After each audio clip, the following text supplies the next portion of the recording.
Hello everyone, I am John AG. Welcome back to my channel OG John AG Extra. We are interrupting our regular market analysis this Tuesday because the data flooding across institutional terminals demands immediate attention. As of this very hour in 2026, global uncertainty indicators have exploded to levels that cannot wait. The screens tell a story of chaos. Bond yields are moving in ways that defy conventional analysis. From the prime brokerage desks in London to the trading floors of Tokyo and New York, there is a quiet panic spreading through the financial system. What we are witnessing is not a routine market correction or a temporary glitch in global equity markets designed to shake out weak retail investors. We are watching, in real time, the fracturing of the post-war global financial order. The era of easy money, unchallenged fiat currency dominance, and seamless international cooperation has ended decisively and permanently. A massive shift is underway, and the fault lines run directly through the foundation of our global monetary system. If you believe that the 2008 financial crisis or the liquidity shocks of 2020 were the main events, you have been misled by mainstream financial media. Those were merely tremors. This Tuesday, the earthquake has arrived, and the structural integrity of the entire monetary system is being tested in ways that will reshape wealth, power, and economic sovereignty for generations. For over 15 years, the world operated on a dangerous illusion that has now shattered completely. We concealed deep systemic vulnerabilities with experimental monetary policies, suppressing interest rates to zero or below while flooding the banking system with unlimited liquidity. Central banks convinced themselves, and subsequently the markets, that they had conquered the natural business cycle. They believed they had discovered the secret to perpetual economic expansion without the painful corrections that have defined capitalism since its inception. They acted with supreme hubris, believing they could print prosperity endlessly without triggering catastrophic consequences. In doing so, they engineered a global financial ecosystem utterly addicted to leverage, where risk was systematically mispriced and capital was misallocated on a staggering scale. Historians will study this period for centuries as a textbook example of institutional delusion and monetary arrogance. Zombie corporations that produced nothing of real value were kept alive on cheap credit. These entities should have been liquidated years ago, allowing capital to flow toward productive enterprises. Instead, they consumed resources, distorted market signals, and created a false appearance of economic health. Governments expanded their balance sheets to extremes never seen outside of world wars or existential crises. Now the mathematical limit of that experiment has been breached. The bill has come due, and the market is mercilessly demanding payment in real value. The great unwinding is not a future possibility. It is unfolding right now, tick by tick, across every major asset class. The artificial liquidity that held the system together is evaporating like morning dew under harsh sunlight. The monetary authorities believed they could suspend the laws of economic gravity indefinitely. They thought that with sophisticated models, computing power, and coordinated intervention, they could eliminate the boom-bust cycle that has characterized human economic activity since ancient times. This arrogance has now collided with immutable laws of mathematics, human nature, and economic reality. The collision is spectacular, devastating, and absolutely unavoidable. We face a mathematical impossibility that the financial establishment refuses to acknowledge honestly. Global public debt has accelerated past the point of no return, breaching thresholds economists once considered theoretical boundaries. We exist in an environment where interest payments alone are suffocating sovereign economic growth, consuming ever larger portions of national budgets that should fund infrastructure, education, and productive investment. When a nation's tax revenues are entirely consumed by mandatory entitlements and debt service costs, that nation enters a sovereign doom loop with no conventional escape. This is not alarmist rhetoric. This is cold mathematical reality facing multiple developed economies simultaneously, creating a synchronized global crisis unlike anything witnessed in the modern era. Central banks are being forced into a dangerous corner known as fiscal dominance, where monetary policy independence becomes fiction and the central bank transforms into a financing arm of the Treasury. They are trapped in a paradigm of their own making, constructed from decades of poor decisions, political pressure, and short-term thinking. If they raise interest rates to combat structural inflation, they bankrupt their own governments and trigger catastrophic collapse of the leveraged banking sector. Unrealized losses on bank balance sheets would crystallize instantly, transforming manageable paper losses into actual capital destruction, requiring massive bailouts or systemic failure. If they lower rates and monetize debt, they destroy currency purchasing power and ignite hyperinflationary fires that consume the middle class, wiping out savings, pensions, and the social contract maintaining political stability. The choice has been made in emergency meetings that will never appear in official records. We are entering a prolonged, brutal regime of financial repression, a framework that sounds benign but represents systematic wealth theft from savers to bail out over-leveraged institutions. Governments will tolerate elevated inflation far above their arbitrary 2% targets to inflate away unpayable debt burdens. Inflation is no longer a temporary problem. It is official policy, the deliberate choice of monetary authorities who have exhausted alternatives. It is a stealth tax on your labor, savings, and future, designed to bail out the sovereign at citizen expense. Real interest rates, nominal rates minus inflation, will remain deeply negative for years, possibly decades. Money in traditional savings vehicles will lose purchasing power year after year, guaranteeing middle-class wealth destruction. The social implications will reshape political landscapes in ways only beginning to emerge. To manage this controlled demolition of purchasing power, a sweeping control grid is being overlaid onto the financial system with remarkable speed. We are witnessing aggressive, synchronized movement towards central bank digital currencies across the developed world. Let us be clear. CBDCs are not convenient technological innovation. They are mechanisms to restrict capital mobility and manage domestic fallout from sovereign debt crisis. They provide the ultimate tool for economic repression, allowing authorities to implement negative interest rates directly on retail deposits, bypassing cash system limitations.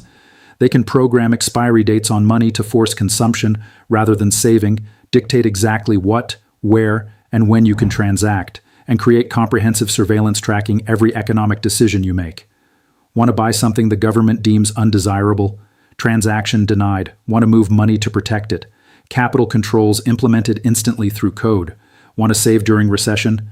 Your digital balance automatically decreases through programmed negative rates unavoidable by withdrawing physical cash. As the fiat system depreciates, digital gates are being locked to prevent capital flight that naturally occurs when citizens realize their money is melting. This is the ultimate closed-loop system where exit is impossible and compliance is enforced through money infrastructure itself. The data we analyzed this Tuesday suggests implementation timelines have drastically accelerated beyond original schedules. The banking system is preparing for a paradigm where financial anonymity is abolished and financial compliance becomes linked to your ability to participate in the economy. Can't get a digital wallet because of low social credit or because you've been flagged? You cannot participate in economic life.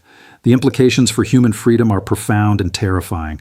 Simultaneously, an irreversible geopolitical rewiring of global capital is underway, representing the most significant shift in international monetary order since Bretton Woods in 1944. The geoeconomic confrontation analysts warned about for years is now our daily reality, playing out in currency markets, commodity exchanges, and bilateral trade agreements, systematically dismantling the dollar-based system. The multilateral cooperative system is in full retreat, replaced by competing blocs, rival payment systems, and a multipolar world where power is measured in hard resources and industrial capacity. Major emerging blocs led by an expanded BRICS coalition are aggressively rolling out alternative digital payment rails, bypassing traditional Western-controlled infrastructure.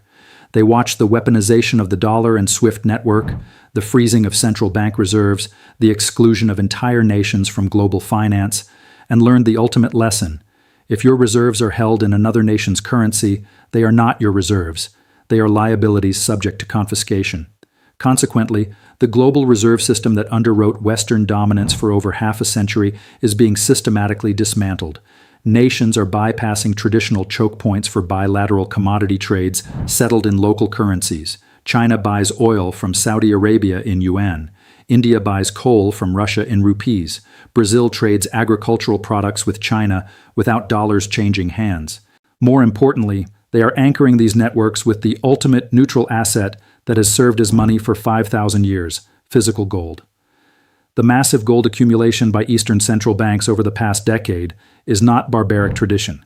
It is the foundation of the future monetary order, the bedrock upon which the new system will be built. They are preparing for a post-dollar world, creating decentralized financial architecture resilient to Western sanctions and immune to foreign central bank policy errors. When the next crisis hits, they want real assets, not paper promises from an over-indebted empire in decline. Trust, the ultimate currency of any functioning financial system, is rapidly evaporating.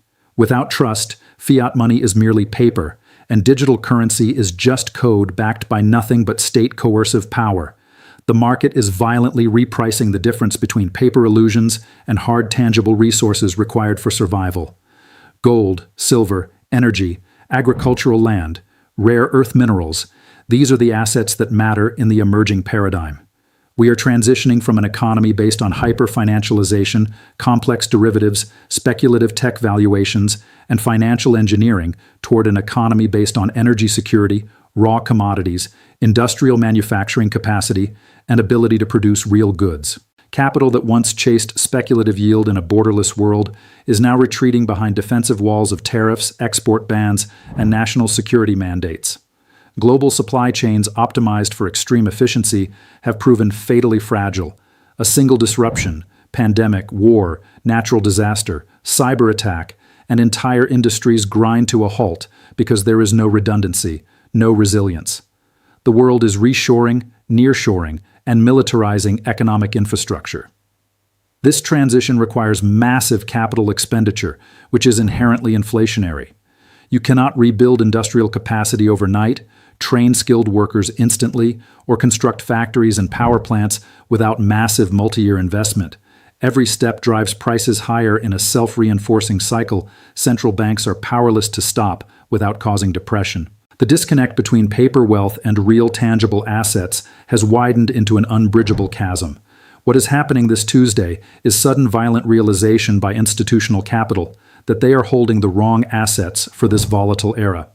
The scramble to reposition is creating volatility that will destroy fortunes and create new ones with breathtaking speed. Beneath the visible stock market, hidden leverage is cracking in far more dangerous ways. We must examine the shadow banking sector and the quadrillion-dollar derivatives market, the invisible plumbing of global finance that allows money to flow instantaneously but is also the source of systemic risk regulators barely understand. Emergency meetings are being convened in major financial capitals: Basel, London, New York, Frankfurt. You will not read about the severity in mainstream press until the narrative has been sanitized and retail investors prevented from acting. But interbank lending channels and dark pools of liquidity are flashing red. Counterparty risk is suddenly the only metric that matters to prime brokers providing leverage. Banks are looking at sovereign bonds on their balance sheets, collapsing commercial real estate loans, highly leveraged private credit markets, and refusing to lend to one another. They know the underlying collateral's actual worth in stressed scenarios and the mathematical reality of defaults coming over the next 12 to 18 months. When liquidity dries up in these shadow channels, contagion moves with terrifying algorithmic speed. It starts with a failed trade settlement, a missed margin call in an opaque family office, or over-leveraged sovereign wealth fund, and cascades through derivatives markets, triggering automated, indiscriminate sell-offs across global exchanges. This is how modern financial crises unfold, not gradually, but suddenly. As Hemingway described bankruptcy, slowly at first, then all at once. The shift we warn you about this Tuesday is the transition from slow-burning structural decay to acute, fast-moving liquidity crisis that could unfold over days rather than months. Central banks will step in because they have no choice to prevent complete system collapse, but their only remaining tool is massive, unrestrained liquidity injections, printing money on a scale making previous quantitative easing programs look modest. They will be forced to print trillions to backstop failing collateral and prevent cascading defaults that would bring down the entire banking system. In doing so, they will officially sacrifice the currency to save the bond market. This choice was always inevitable: deflation and depression, or inflation and currency debasement. They will always choose the latter because it is politically more palatable and allows inflating away debt burden. We must understand the profound historical gravity of this moment. We are watching the Triffin dilemma play out in real time, a paradox identified in 1960 that has haunted the dollar-based system since inception. For decades, the nation supplying the world's reserve currency had to run massive trade deficits to provide global economy with enough liquidity. The world needed dollars for international trade, so America had to provide them by importing more than exporting. This inherently hollowed out domestic manufacturing as production moved overseas and consumption replaced production as dominant economic activity. It required ever-expanding exponential debt issuance to fund consumption, exceeding production. This paradox has reached its absolute limit. You cannot run deficits forever. Eventually, the future arrives and demands payment. Foreign appetite for Western debt is evaporating precisely when debt issuance is going parabolic to fund unfunded liabilities, decaying infrastructure, and a new global arms race consuming trillions in unproductive military spending. Who will buy the bonds when foreign central banks have stopped buying and domestic commercial banks, choked with unrealized losses, cannot add more duration risk? The only buyer of last resort is the central bank itself, monetizing debt through the back door in quantitative easing, really just printing money to buy government bonds. This is the unmistakable hallmark of failing currency regime, the exact sequence preceding collapse of every major fiat system in recorded history. From the Roman denarius to the Weimar mark to the Zimbabwean dollar, the pattern is identical. Initial prosperity through monetary expansion, growing debt burden, declining trust, desperate monetization, accelerating inflation, currency collapse, social chaos, and eventual emergence of new system based on hard assets or gold-backed money. We are watching this cycle again on a global scale with unprecedented consequences because this involves the world's reserve currency. The tectonic plates have shifted. The decisions you make in coming weeks will determine whether you emerge wealthier or join the vast majority who will see savings, pensions, and wealth destroyed by inflation, currency debasement, and collapse of paper assets. Your traditional 60-40 portfolio is dead. Passive investment strategies that generated effortless wealth over the last 40 years of falling interest rates and peaceful globalization will destroy your wealth in the coming decade. The paradigm has completely inverted. What worked for the past generation will not work for the next. The question is not whether the system will change, but whether you possess the knowledge and positioning to survive the transition intact and perhaps thrive in chaos. You must educate yourself on sound money mechanics, commodity supercycles, and shifting geopolitical landscape rewriting global trade rules. This is not optional. This is not something to delegate to a financial advisor operating with outdated assumptions from a world that no longer exists. You must step outside the matrix of mainstream financial news, carefully designed to keep retail investors sedated and passive, buying index funds and holding bonds, while institutional capital heads for exits. The narrative you receive through traditional channels is always delayed, sanitized, designed to protect the system rather than you. By the time a crisis is acknowledged in mainstream media, smart money has already repositioned. In times of profound monetary crisis, ignorance is not bliss. It is guaranteed financial suicide. The wealth transfer about to occur will be the largest in human history. Wealth will move from those holding paper assets in depreciating currencies to those holding real assets that cannot be printed or debased. From those who trust institutions and follow conventional wisdom to those who think independently and act decisively. From those who wait for permission to those who see the pattern early and position accordingly. Complacency is the most expensive asset you can hold right now. Every Tuesday, you delay rebalancing away from paper into tangible assets is a day you surrender purchasing power to inflation. Every day you trust the system to protect you is a day you ignore clear evidence the system protects itself at your expense. You need real-time, unfiltered data, ruthless macro analysis willing to speak uncomfortable truths, and a community understanding the landscape's gravity. You need information sources not beholden to advertisers, institutional relationships, or political considerations. Think for yourself and verify everything against multiple independent sources. Stay vigilant. Question consensus narrative always designed to serve those in power. Look beneath headlines to see where real capital is moving. Watch what central banks do, not what they say. Watch where sovereign wealth funds allocate capital. Watch what billionaires buy when they think no one is paying attention. Follow the money, not the rhetoric. I am John AG. Subscribe to Dark Macro and join the WhatsApp group linked below to navigate the violent storm ahead with real-time intelligence you will not find elsewhere. The window to prepare is closing rapidly. We are not at the beginning of this crisis. We are entering the acceleration phase where events will move faster than most can comprehend or react to. The financial earthquake of 2026 is not coming. It is here. The ground is shaking beneath your feet right now this Tuesday. The question is whether you will stand frozen watching your wealth crumble or move decisively to protect what you have worked a lifetime to build. History is unforgiving to those who ignore its warnings. Good night and prepare for what comes next.